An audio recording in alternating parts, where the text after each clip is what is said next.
রংপুর ৪ আসনে বেসরকারি ফলাফলে নির্বাচিত হয়েছেন জাতীয় নাগরিক পার্টি এনসিপির সদস্য সচিব আক্তার হোসেন। তিনি ১১ দলীয় জোটের প্রার্থী হিসেবে শাপলা কলি প্রতীক নিয়ে প্রতিদ্বন্দ্বিতা করেন। নির্বাচন সংশ্লিষ্ট সূত্রে জানা গেছে, এই আসনে মোট ১৬৩ কেন্দ্রের প্রাপ্ত ফলাফলের ভিত্তিতে আক্তার হোসেন পেয়েছেন ১,৪৭,৯৪৭ ভোট। তার নিকটতম প্রতিদ্বন্দ্বী বিএনপি মনোনীত প্রার্থী এমদাদুল হক ভরসা ধানের শীষ প্রতীকে পেয়েছেন ১,৩৯,৬১৬ ভোট। দুই প্রার্থীর মধ্যে ভোটের ব্যবধান ছিল মাত্র ৮,৩৩১। অন্যদিকে জাতীয় পার্টির প্রার্থী আবু নাসের শাহ মোহাম্মদ মাহবুবুর রহমান লাঙ্গল প্রতীক নিয়ে পেয়েছেন ৩৩,৬৬৪ ভোট। তবে এই আসনে পোস্টাল ব্যালটের ফলাফল এখনও কিন্তু পাওয়া যায়নি।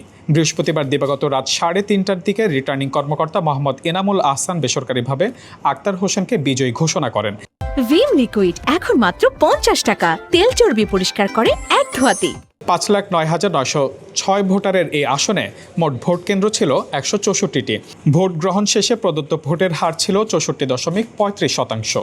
আক্তার হোসেন জাতীয় নাগরিক পার্টির অন্যতম শীর্ষ নেতা ও সদস্য সচিব। ঢাকা বিশ্ববিদ্যালয়ের আইন বিভাগের সাবেক শিক্ষার্থী। তিনি ছাত্রজীবন থেকেই বিভিন্ন অধিকার আন্দোলনে সক্রিয় ছিলেন। তিনি ঢাকা বিশ্ববিদ্যালয়ের কেন্দ্রীয় ছাত্র সংসদ ডাকসুর সমাজসেবা সম্পাদক হিসেবে দায়িত্ব পালন করেন। ২০২৪ সালের জুলাই আন্দোলনের অন্যতম সমন্বয়ক হিসেবে রাজপথে সক্রিয় ভূমিকা পালন করেন। এছাড়াও পরবর্তীতে জাতীয় নাগরিক কমিটি গঠনে গুরুত্বপূর্ণ ভূমিকা পালন করে, যা পরবর্তীতে এনসিপি গঠনে সহায়তা করে। তরুণদের মধ্যে তার উল্লেখযোগ্য সমর্থন রয়েছে। এবারের নির্বাচনে নিজ এলাকা রংপুর ৪ থেকে প্রতিদ্বন্দ্বিতা করে বেসরকারিভাবে জয় পেয়েছেন তিনি।